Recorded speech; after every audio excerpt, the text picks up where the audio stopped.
Here's another example of using the Keynesian Cross to analyse some policy.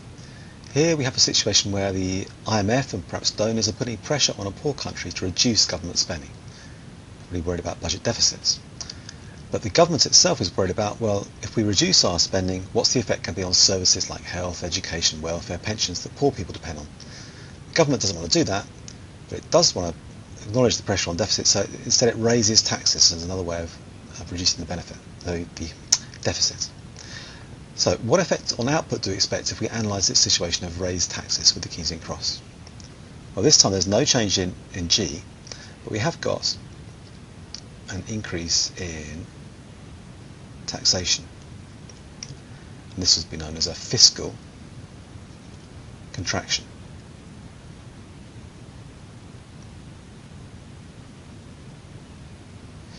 Fiscal contraction, or contractionary fiscal policy.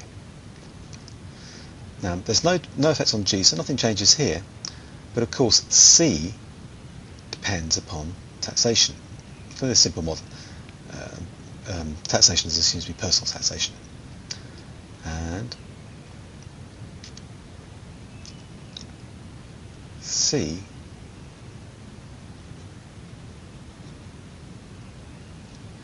depends on T. An increase in T leaves consumers with less disposable income, so we'd expect that to give you a fall in C. And a fall in C because expenditure, part of expenditure is consumption. When consumption falls, expenditure falls. So let's say that we go from consumption C0 down to C1, which means that expenditure falls from E0 down to E1. So this all stays the same, except here G is the same, I is the same, but C has changed. So see, the original C was C0. I'll put it down here because it's gone down, so C1 plus I is still the same, plus G. So the same amount is being demanded by governments and for investment purposes, but more for less for consumption because taxation is now gone, which means that E would go down from E0 to E1. And at any level of income now, people are going to want to spend less, because for any level of income the government's taking more in taxation. So we come down to this. Again, this is meant to be parallel. So starting from the initial level of income, which was here, Y0, we'd see income reducing down to Y1. So the conclusion from this would be, if the government does put up taxation, instead of cutting government spending, that would still lead to a negative, that's minus.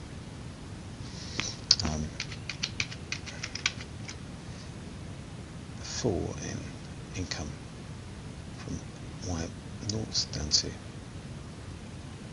Y1. So that's the conclusion of the model. We assume that there'll be a fall in income. And again, there'll be a fall according to the multiplier as well. Because as the income is removed from, as people consume less, then the money that they would have spent, that no longer goes to other individuals who no longer spend so much, and so on. And the one interesting point to make about this is that if we compare this to a situation where we could have cut government spending by the same amount that we cut taxes by, the cut in government spending would have a slightly larger effect than the cut in taxation. Because some of the money we've taken away in taxation from these people here, that's money they would have saved anyway. So we're not taking that out of aggregate demand, out of expenditure. Whereas if we decrease government spending by a given amount, all of that would have gone on services that are counted as part of output and expenditure. So that's the prediction of the model with the Keynesian Cross, and then of course we can go beyond it and say, well, in actual fact, what might happen is that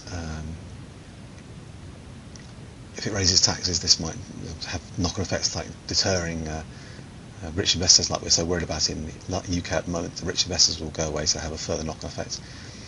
We can also say that even though this looks bad, we've got to say, is the conclusion necessarily that we shouldn't do this?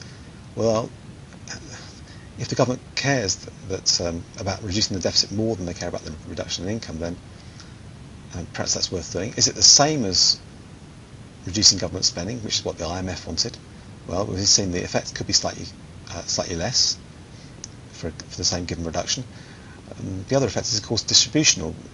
If reducing government spending, if it is going on health and education, that would have hit everybody across the board, and particularly people that are poor and dependent upon these services would have suffered, whereas taxation, depending on the form of taxation, could spread the burden more among the middle and upper income people. So it could be that for distributional reasons you prefer to go for a tax raise rather than a cut in government spending, or vice versa. So that's a political thing to do with where you want the burden to fall in these cuts.